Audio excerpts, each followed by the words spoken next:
السلام علیکم ورحمۃ اللہ وبرکاتہ۔ الحمد للہ رب العالمین وبہ نستعین والصلاة والسلام علی رسولہ الکریم وعلی آلہ واصحابہ اجمعین وعلی من تبعہم بإحسان الی یوم الدین، اما بعد۔ قال اللہ تعالی فی القرآن المجید: اعوذ باللہ من الشیطان الرجیم، بسم اللہ الرحمن الرحیم، والفجر ولیال عشر۔ معزز حاضرین، تمام قسم کی تعریف، بڑائی، کبریائی اس اللہ وحدہ لا شریک کے لیے ہے، جس اللہ نے ہم اور آپ کو یہاں پر کچھ دین کی باتیں سننے اور سنانے کا موقع نصیب فرمایا۔ بعدہ درود و سلام نازل ہو تمام انبیاء کرام پر، خصوصاً آخری نبی جناب محمد رسول اللہ صلی اللہ علیہ وسلم پر۔ اللہم صلی علی محمد وعلی آل محمد کما صلیت علی ابراہیم وعلی آل ابراہیم انک حمید مجید۔ اللہم بارک علی محمد وعلی آل محمد کما بارکت علی ابراہیم وعلی آل ابراہیم انک حمید مجید۔ معزز حاضرین، جیسا کہ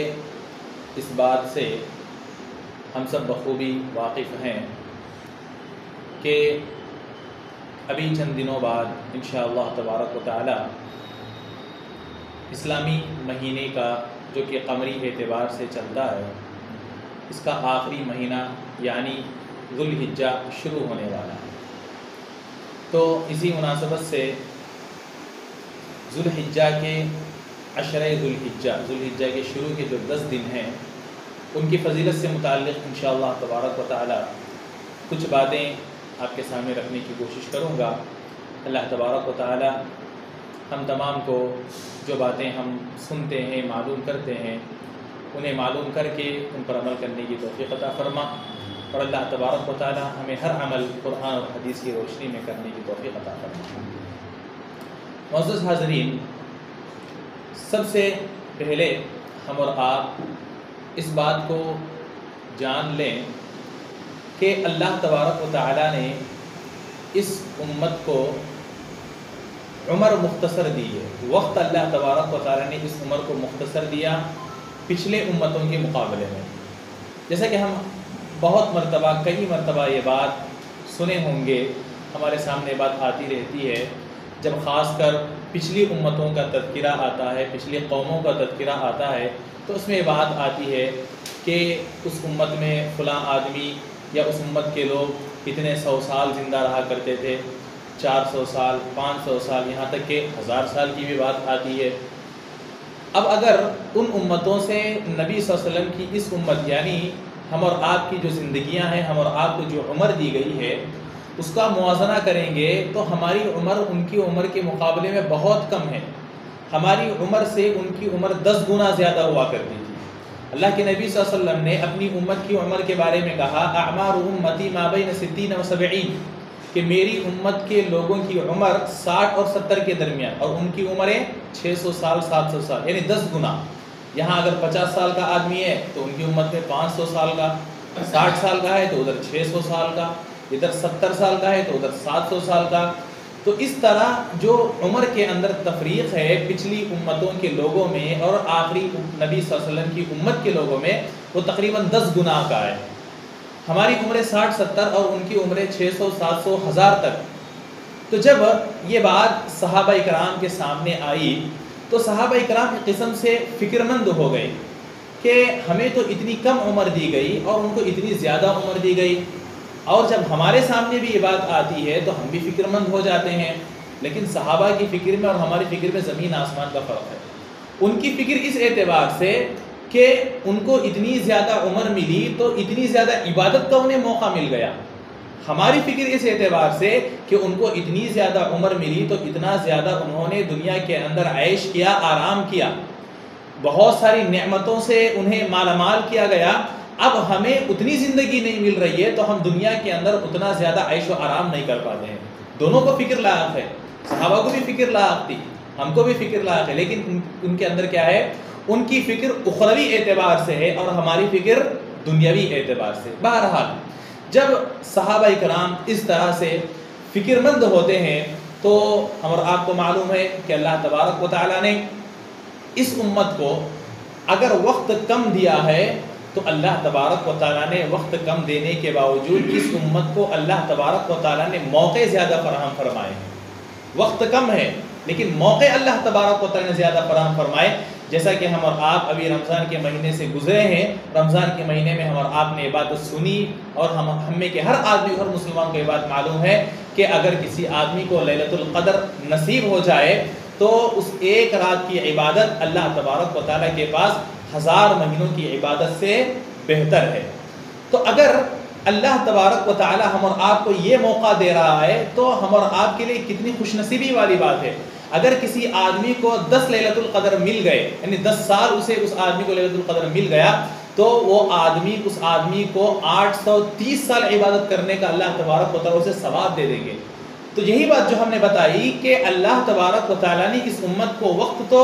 کم دیا لیکن اللہ تبارک و تعالیٰ نے موقع اس امت کو زیادہ دیے کہ تم فلاں عمل کر لو, ایسا عمل کر لو, یا اس ایک دن اس ایک رات عمل کر لو, اس کا بدلہ اللہ تبارک و تعالیٰ اتنا زیادہ بڑا کر دیں گے. اور عام نیکیوں کے اندر بھی اللہ تبارک و تعالیٰ نے یہ قاعدہ ہم اور آپ کو بتایا اور یہ اصول اللہ تبارک و تعالیٰ نے بنا دیا کہ ایک نیکی کریں گے تو اللہ تبارک و تعالیٰ اسے 10 گنا بڑا کر دیں گے. کسی بھی نیکی کا اللہ تبارک و تعالیٰ ایک اچھائی کا صرف ایک ثواب اللہ تبارک و تعالیٰ ہم اور آپ کو نہیں دیتے, صرف ایک نیکی اللہ ہمارے نہیں لکھتے. یہ ہمارا آپ کو معلوم ہے کہ اللہ تبارک و تعالیٰ نے اس امت کے لیے اس امت کو یہ فضیلت دی ہے اور اللہ تبارک و تعالیٰ نے اس امت کو خصوصیت دی ہے کہ وقت کم دینے کے باوجود اللہ تبارک و تعالیٰ نے موقع زیادہ فراہم فرمائے اور پچھلی امتوں کے مقابلے میں اللہ تبارک و تعالیٰ اس امت کو زیادہ ثواب دیتے ہیں, زیادہ نیکیاں دیتے ہیں. ایک حدیث اس موقع پر ہم اور آپ یاد رکھیں کہ اللہ کے نبی صلی اللہ علیہ وسلم بیان فرماتے ہیں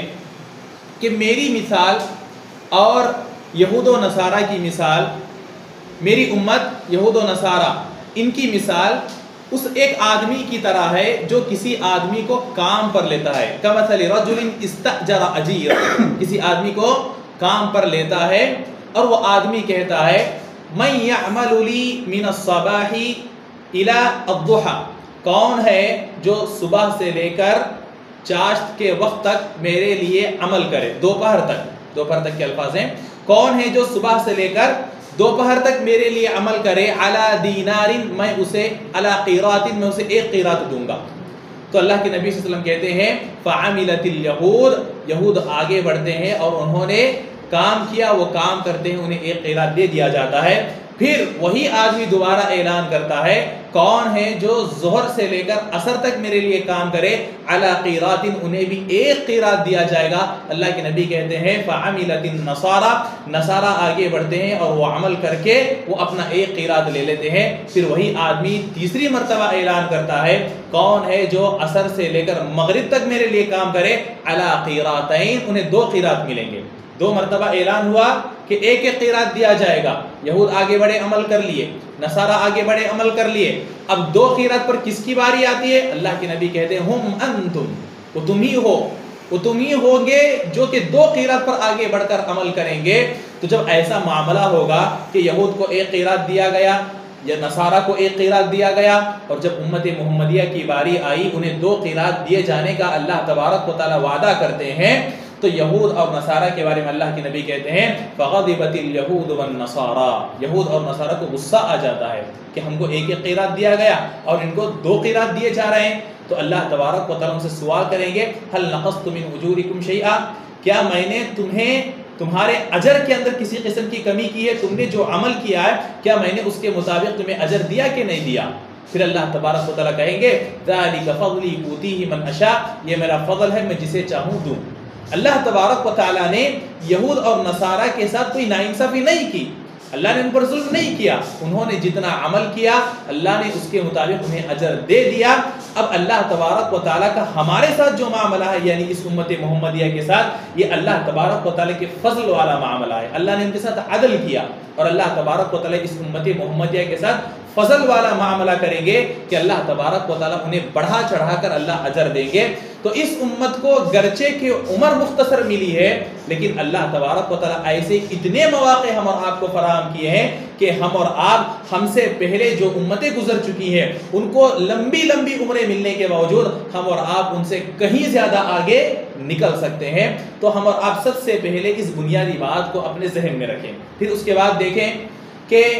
عشرہ ذی الحجہ کے شروع کے جو 10 ایام ہیں اس کی بڑی فضیلت آئی ہے. یعنی جو بات ہم نے بنیادی بات آپ کے سامنے رکھی کہ بہت سارے موقع اللہ نے دیے ہیں کہ اس پر عمل کرنے سے اللہ تبارک و تعالیٰ اس کا ثواب بڑھا چڑھا کر ہم اور آپ کو دیتا ہے. تو انہی میں سے یہ ذی الحجہ کے 10 ایام بھی ہے. ذی الحجہ کے شروع کے 10 ایام بھی یہ اللہ تبارک و تعالیٰ کی طرف سے دیا گیا ہم اور آپ کے لیے ایک بہترین موقع ہے کہ ہم اور آپ اس میں عمل کر کے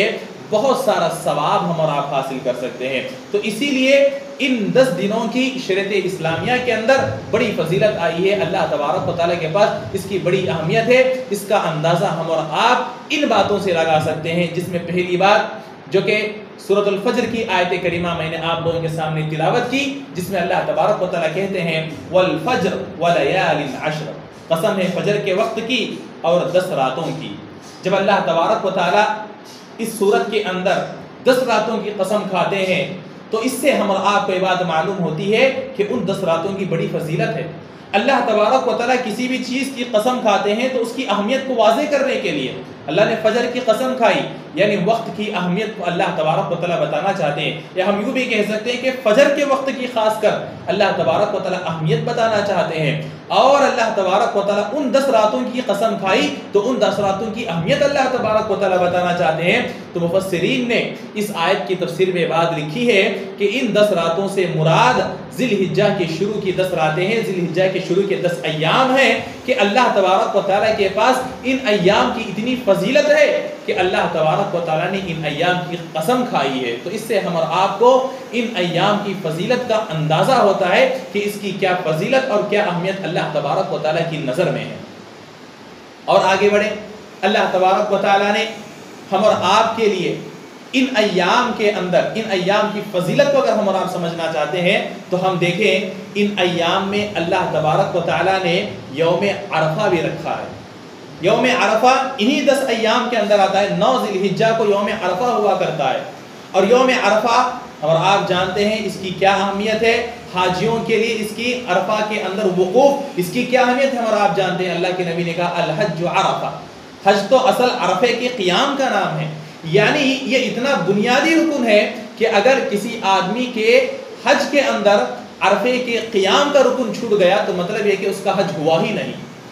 تو جس عرفے کی اتنی اہمیت آئی ہے وہ عرفے والا دن بھی انہی 10 دنوں کے اندر آتا ہے. اور اس دن کے روزے کے بارے میں بھی اللہ کے نبی صلی اللہ علیہ وسلم نے فضیلت بتائی ہے. یعنی جو غیر حاجی ہیں، جو حج کے نہیں گئے ہیں، جو حج پر نہیں گئے ہیں، ان کے لیے شریعت اسلامیہ اس بات کو مستحب قرار دیتی ہے، سنت ہے اور مندوب ہے کہ آدمی 9 ذی الحجہ کا روزہ رکھے، روزے کا اہتمام کرے. اس سے اللہ تبارک و تعالیٰ اس آدمی کے پچھلے جو گناہ ہوئے ہیں، پچھلے سال جو گناہ ہوئے ہیں، صغیرہ صغیرہ جتنے گناہ ہوئے ہیں، اللہ تبارک و تعالیٰ ان گناہوں کو معاف کر دیں گے. یعنی جس دن کی اتنی اہمیت ہے چاہے حاجیوں کے لیے ہو یا غیر حاجیوں کے لیے ہو. حاجیوں کے لیے اہمیت اس اعتبار سے کہ اگر اس دن آپ نے وہاں پر عرفہ کے اندر آپ نے اگر وقوف نہیں کیا، وہاں پر قیام نہیں کیا تو پھر آپ کا حج نہیں ہوگا. اور غیر حاجیوں کے لیے اس طرح کہ اس دن اگر ہم اور آپ روزہ رکھیں گے تو اللہ تبارک و تعالیٰ اتنا بڑا اجر اور اتنا بڑا ثواب ہم اور آپ کو دیں گے. اسی طرح عرفہ ان 10 دنوں کے اندر آتا ہے. اس کے ساتھ ساتھ ان 10 دنوں کے اندر یوم النحر بھی ہے. یوم النحر، یہ یوم النحر 10 ذی الحجہ کا نام ہے. 10 ذی الحجہ کو یوم النحر کہا جاتا ہے. اور اللہ کے نبی صلی اللہ علیہ وسلم نے یوم النحر کے تعلق سے حدیث کے اندر یہ بات بیان فرمائی افضل الایام یوم النحر، کہ سال کے جتنے ایام ہیں، سال کے جتنے دن ہیں، ان دنوں میں سب سے افضل اگر کوئی دن ہے تو وہ یوم النحر ہے. نحر والا دن یعنی 10 ذی الحجہ کا دن، جس دن حاجی اللہ تبارک و تعالیٰ کے راستے میں نحر کرتے ہیں. اسی طرح عام لوگ بھی اس دن اپنی قربانیاں اللہ تبارک و تعالیٰ کے راستے میں پیش کرتے ہیں. تو یہ دن سب سے افضل دن ہے. یہاں پر کوئی یہ نہ سمجھے کہ سب سے افضل تو لیلۃ القدر ہے. تو علماء نے اس کے اندر ہم اور آپ کو فرق بتایا ہے کہ رات کے اعتبار سے لیلۃ القدر سب سے افضل ہے، رات کے اعتبار سے لیلۃ القدر سب سے افضل ہے، اور اگر دن کی بات کی جائے تو یوم النہر سب سے افضل ہے۔ تو سال کے 360 دنوں میں سب سے افضل جو دن ہے وہ دن انہی 10 دنوں کے اندر آتا ہے، جس سے ہم اور آپ کو ان 10 دنوں کی اہمیت کا اور ان 10 دنوں کی فضیلت کا اندازہ ہم اور آپ کو ہوتا ہے، ہم اور آپ اس کا اندازہ لگا سکتے ہیں۔ اسی طرح نبی صلی اللہ علیہ وسلم کی مشہور حدیث ہے، ان 10 دنوں کے اندر جو عمل آدمی کرتا ہے اس کے تعلق سے اللہ کے نبی صلی اللہ علیہ وسلم نے بیان فرمایا، کوئی بھی بندہ، کوئی بھی انسان اگر ان 10 دنوں کے اندر کوئی عمل کرتا ہے تو یہ عمل اللہ تبارک و تعالیٰ کے پاس بقیہ دنوں میں کیے جانے والے عمل سے زیادہ بہتر اور اللہ تبارک و تعالیٰ کی نظر میں محبوب ہوتا ہے۔ یعنی آپ 350 دنوں میں جو عمل کرتے ہیں اور ان 10 دنوں میں جو عمل کرتے ہیں تو اللہ تبارک و تعالیٰ کو 350 دنوں میں کیے جانے والے عمل سے زیادہ پسند ان 10 دنوں میں کیا جانے والا عمل ہے۔ یعنی آپ ان 10 دنوں کے اندر جتنا زیادہ عمل آپ کر سکتے ہیں آپ کریں، کیونکہ دوسرے دنوں سے بڑھ کر اللہ تبارک و تعالیٰ ان دنوں میں کیے جانے والے عمل کو اللہ پسند کرتے ہیں، اس سے محبت کرتے ہیں، اور ان 10 دنوں میں کیا جانے والا عمل اللہ تبارک و تعالیٰ کی نظر میں بہت زیادہ بہتر ہے۔ اللہ کے نبی نے خیر کا لفظ استعمال کیا، اللہ کے نبی نے کہا خیر و احب الی اللہ، خیر بھی ہے، بہتر بھی ہے بقیہ دنوں کے علاوہ، اور اللہ تبارک و تعالیٰ کے پاس محبوب بھی ہے، اللہ تبارک و تعالیٰ کو پسندیدہ عمل بھی ہے۔ اس لیے ہم اور آپ کو چاہیے کہ ہم اور آپ ابھی جو ہماری زندگیوں میں اگر اللہ نے چاہا، اگر یہ ذی الحجہ کے 10 دن ہماری زندگیوں میں آئیں تو ہم اور آپ اس سے فائدہ اٹھائیں، انہیں غنیمت جانیں، اور ان 10 دنوں کے اندر زیادہ سے زیادہ عبادت ہم اور آپ کرنے کی کوشش کریں، کیونکہ جیسا کہ ہم نے شروع میں بنیادی بات بتائی کہ اللہ تبارک و تعالی ہم اور آپ کو عمر کم دینے کے باوجود موقع زیادہ اللہ تبارک و تعالی فراہم کرتے ہیں۔ تو جو موقع اللہ تبارک و تعالی نے ہمیں فراہم کیے، ان موقعوں میں سے ایک موقع یہ ذی الحجہ کے شروع کے 10 ایام بھی ہے کہ آپ ان دنوں میں عمل کریں اور خوب اجر آپ اللہ تبارک و تعالی کے پاس پائیں۔ یہاں پر اللہ تبارک و تعالی نے یا نبی صلی اللہ علیہ وسلم نے ہم اور آپ کو نہیں بتایا کہ اس عمل کا بدلہ کتنا ملنے والا ہے، جیسا کہ لیلۃ القدر کے بارے میں بتایا گیا کہ لیلۃ القدر خیر من الف شہر، کہ اس ایک رات کی عبادت 1000 مہینوں کی عبادت سے بہتر ہے۔ وہاں پر ہمیں بتا دیا گیا کہ اس کی کیا اہمیت ہے، اس کا کتنا ثواب ہمیں ملنے والا ہے، لیکن ان 10 دنوں کے بارے میں ثواب کی تعین نہیں کی گئی کہ اتنا ثواب تمہیں ملے گا، اتنے مہینوں کا ثواب ملے گا، اتنے سالوں کا ثواب ملے گا۔ یہ اللہ کے نبی صلی اللہ علیہ وسلم نے بتا دیا کہ ان ایام کا عمل اللہ کو بہت پسند ہے۔ اب کتنا پسند ہے یہ آدمی کی نیت کے مطابق ہے، یہ آدمی کی نیت اور اس کی محنت کے اوپر ہوگا کہ آپ جتنی بہترین اچھی نیت کے ساتھ، جتنے خلوص کے ساتھ آپ عمل کریں گے، وہ عمل اللہ تبارک و تعالیٰ کو اتنا ہی زیادہ پسند آئے گا، اللہ تبارک و تعالیٰ کی نظر میں وہ عمل اتنا ہی زیادہ بہتر ہوگا۔ یہاں پر تعین نہیں ہے کہ اتنا ثواب آپ کو دیا جائے گا، اتنا ثواب، اتنا اللہ تبارک و تعالیٰ بڑھا کر آپ کو ثواب دیں گے، بلکہ اللہ کے نبی صلی اللہ علیہ وسلم نے ایک عام بات بتا دی کہ یہ اللہ تبارک و تعالیٰ کو بہت زیادہ محبوب اور پسندیدہ ہے۔ تو جب ہمیں اگر پتہ چل جائے کہ ہمارے خالق کو یہ عمل پسند آنے والا ہے، ہمارے خالق کی نظر میں اس چیز کی اہمیت ہے، ہمارا خالق اسے بہتر عمل سمجھ رہا ہے، تو پھر ہم اور آپ کو چاہیے کہ ہم اور آپ خالق کو خوش کرنے کی کوشش کریں۔ کیونکہ اگر کسی آدمی کو پتہ چل جائے کہ جس آدمی کا اس پر احسان ہے، کوئی بھی آدمی کسی پر احسان کیا ہے، تو اگر آدمی کو پتہ چلے کہ میرا جو محسن ہے، جس نے مجھ پر احسان کیا ہے، اسے یہ کام پسند ہے،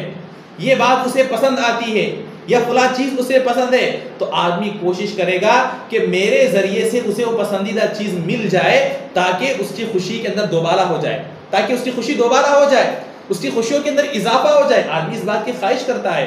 مثال کے طور پر ماں باپ ہی کو لے لے، آدمی اس بات کی کوشش کرتا ہے کہ جو بھی نیک اولاد ہوں گے، میں برے اولاد کے بارے میں یا جو بگڑے ہوئے ان کی بات نہیں کر رہا ہوں، جو نیک لوگ ہیں جن کی اچھی تربیت ہوئی ہے، وہ اس بات کی کوشش کرتے ہیں کہ میں ایسا عمل کروں کہ جس سے میرے ماں باپ خوش ہو جائیں۔ کیوں؟ کیونکہ ان کے بہت سارے احسانات اپنے اولاد کے اوپر ہوتے ہیں، یعنی جن کے احسان انسان کے اوپر ہوتے ہیں، انسان اس بات کی کوشش کرتا ہے کہ میرے ذریعے ان کی خوشیوں میں اضافہ ہو جائے، میرے کسی عمل کے ذریعے سے وہ خوش ہو جائیں۔ تو جب اللہ تبارک و تعالیٰ کی اتنے سارے احسانات ہمارے اوپر ہیں اور اللہ کے نبی صلی اللہ علیہ وسلم نے بات بتا دیا کہ اس میں کیا جانے والا عمل اللہ کو محبوب ہے، تو پھر ہم اور آپ کو کتنا زیادہ بڑھ چڑھ کر اس کے اندر حصہ لینا چاہیے۔ ہم اور آپ اس کا اندازہ لگائیں اور ان 10 دنوں کا ہم بھرپور استعمال کریں، فائدہ اٹھائیں۔ اب آئیے یہ بات بھی ہم اور آپ معلوم کرنے کی کوشش کرتے ہیں کہ ان 10 دنوں کی اتنی اہمیت ہے کیوں، ان 10 دنوں کی اتنی فضیلت آئی تو آئی کیوں؟ تو علماء اکرام نے یہ بات بیان فرمائی ہے۔ ویسے اگر کسی بھی دن کی یا کسی بھی رات کی یا کسی بھی عمل کی، کسی بھی قول کی، کسی بھی عبادت کی اگر ہمیں فضیلت بتائی گئی ہے، ضروری نہیں کہ اس کا سبب بھی ہمیں معلوم ہو۔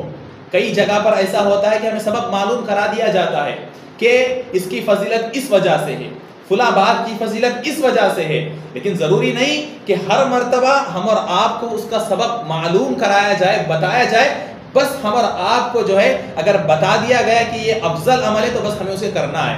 چاہے افضلیت کے معاملے میں ہو یا ہمیں کسی چیز کا حکم دیا گیا ہو یا کسی بات سے ہمیں روکا گیا ہو۔ سبب اگر معلوم ہوتا ہے تو فبیہا و نعمہ، اچھی بات ہے، نہیں معلوم ہوتا ہے تو جو امر ہے، جس بات کا اللہ نے حکم دیا ہمیں وہ کرنا ہے، اور جس چیز سے اللہ نے ہمیں روکا ہے رکنا ہے۔ کہ اللہ نے کہہ دیا تو بس ہمیں کرنا ہے، نبی نے کہہ دیا تو بس ہمیں کرنا ہے، اللہ کا حکم آ گیا، شریعت کی بات آ گئی تو بس ہمیں رک جانا ہے۔ ہاں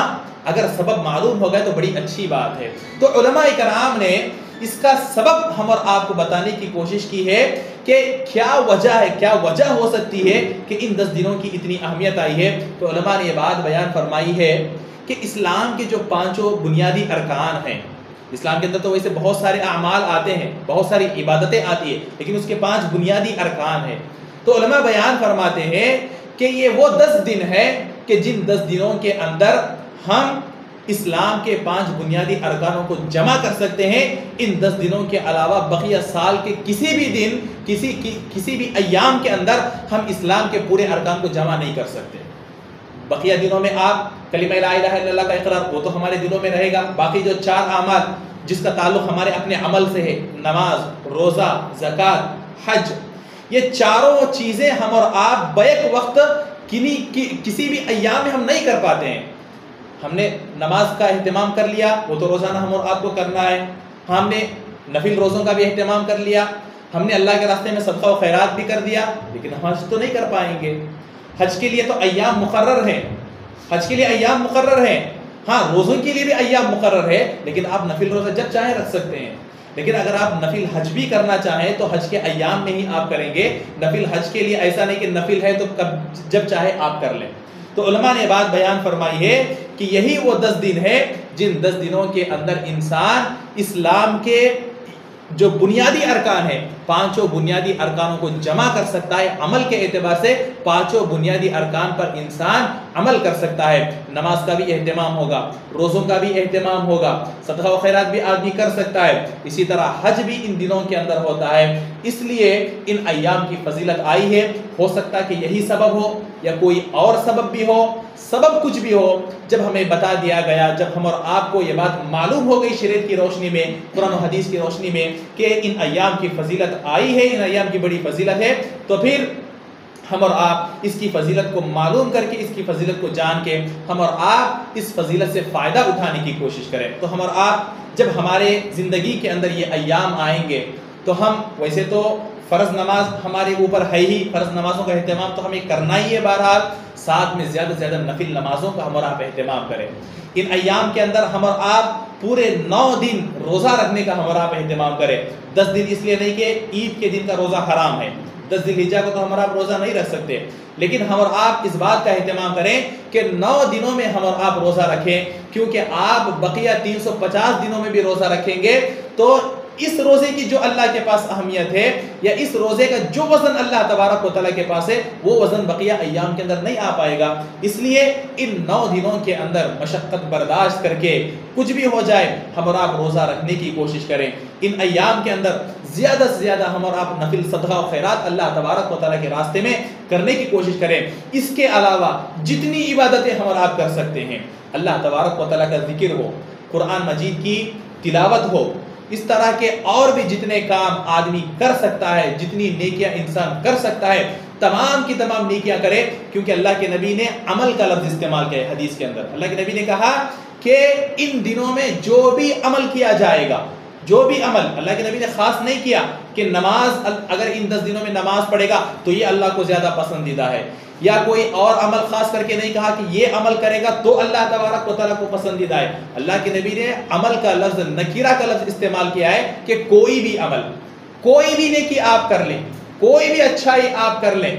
تمام اچھائیاں اللہ تبارک و تعالیٰ کے پاس محبوب ہوں گی، پسندیدہ ہوں گی، اللہ کی نظر میں وہ بہتر ہوں گی۔ تو ہم جیسے ہی یہ 10 دن ہمارے اور آپ کی زندگیوں میں آتے ہیں، جیسے ہی ہم اور آپ ذوالحجہ کا چاند دیکھتے ہیں، اس کے ساتھ ہی ہم اور آپ بہترین اچھی نیت کے ساتھ، تیاری کے ساتھ ان دنوں کے اندر ہم اور آپ عبادتوں کا اہتمام کریں۔ عام طور پہ رمضان کے آخری عشرے کے اندر ہم اور آپ اس طرح عبادتوں کا اہتمام کرتے ہیں، اعتکاف کی عبادت ہم اور آپ کرتے ہیں، اور بھی بہت ساری عبادتیں کرتے ہیں، لیکن ان 10 دنوں کے ساتھ ہمارا اور آپ کا وہ اہتمام نہیں ہوتا جو اہتمام کے رمضان کے آخری عشرے کے ساتھ ہوتا ہے۔ جہاں پر رمضان کے آخری عشرے کی فضیلت آئی ہے، وہیں پر ذی الحجہ کے شروع کے 10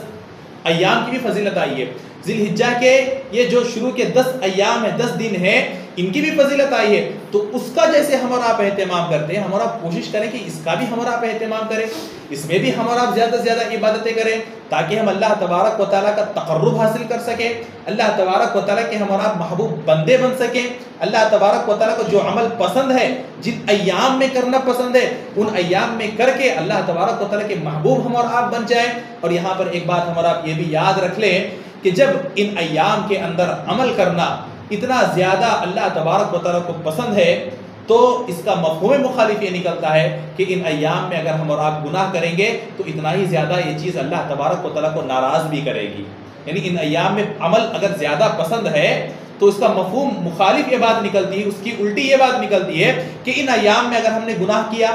ہم سے کوئی غلطی سرزد ہو گئی، تو یہ اللہ تبارک و تعالیٰ کو ناراض کرنے والی چیز ہو جائے گی۔ تو ہم اور آپ کو کرنا کیا ہے؟ زیادہ سے زیادہ نیکیوں میں آگے بڑھنا ہے، گناہوں سے تو ویسے ہی ہم اور آپ کو بچنا ہے، لیکن ان ایام کے اندر ہم اور آپ کو اور بھی زیادہ گناہوں سے اپنے آپ کو بچانے کی کوشش کرنا ہے، کیونکہ ہم اور آپ کو یہ بات بھی معلوم ہے کہ ذی الحجہ یہ حرمت والے مہینوں میں سے ایک مہینہ ہے۔ اس کی ایک فضیلت یہ بھی ہے کہ یہ حرمت والے مہینوں میں سے ہے۔ تو علماء نے حرمت والے مہینوں کی حرمت کے بارے میں بات بھی بیان فرمائی ہے کہ ہمیں حرمت والے مہینوں میں زیادہ سے زیادہ گناہوں سے اپنے آپ کو بچانا ہے۔ یہ ان مہینوں کی حرمت کا تقاضا ہے کہ ہمیں ان مہینوں میں گناہوں سے اپنے آپ کو بچانا ہے۔ تو ایک تو حرمت والا مہینہ ہے، اس اعتبار سے بھی ہمیں اپنے آپ کو گناہوں سے بچانا ہے، اور اسی طرح ان ایام کے اندر عبادت کی فضیلت آئی ہے، تو اس اعتبار سے بھی ہم اور آپ کو ان ایام کے اندر اپنے آپ کو گناہوں سے بچانا ہے اور نیکیوں میں اپنے آپ کو آگے لے جانا ہے۔ تو بہرحال بتانے کا مقصد یہ ہے، بتانے کی بات یہ ہے کہ ذی الحجہ کے یہ جو شروع کے 10 ایام ہیں، ان کی جو اہمیت ہم اور آپ کو قرآن و حدیث کی روشنی میں معلوم ہوتی ہے، اس چیزوں کو ہم اور آپ اپنے ذہنوں میں رکھیں، اور پھر جب ہم نے اس بات کو معلوم کر لیا تو علم کا تقاضا تو عمل ہوتا ہے۔ جب علم آ گیا تو پھر اس کے بعد ہم اور آپ کو ان باتوں پر عمل کرنا ہوگا۔ تو اس میں جو چیزیں ہم اور آپ کر سکتے ہیں، جو چیزیں ہماری استطاعت کے اندر ہیں، ان چیزوں کو ہم اور آپ کرنے کی کوشش کریں، اور اللہ تبارک و تعالیٰ کا جو محبوب، اللہ کے جو محبوب ایام ہیں، ان ایام میں عمل کر کے اللہ تبارک و تعالیٰ کے محبوب بندے اور اللہ تبارک و تعالیٰ کے قریبی بندے ہم اور آپ بننے کی کوشش کریں۔ اللہ تبارک و تعالیٰ سے دعا ہے کہ اللہ تبارک و تعالیٰ ہم تمام کو سنی ہوئی باتوں پر عمل کرنے کی توفیق عطا فرما۔ اللہ تبارک و تعالیٰ ہم تمام کو جو بھی کام کریں قرآن اور حدیث کی روشنی میں کرنے کی توفیق عطا فرما۔ اللہ تبارک و تعالیٰ نے ہم اور آپ کو نیکی کرنے کے جو بھی موقع نصیب فرمائے، فراہم فرمائے، ان تمام موقعوں کا کما حق و فائدہ اٹھانے کی توفیق عطا فرما۔ آمین۔ وآخر دعوانا ان الحمد للہ رب العالمین۔ السلام علیکم ورحمۃ اللہ وبرکاتہ۔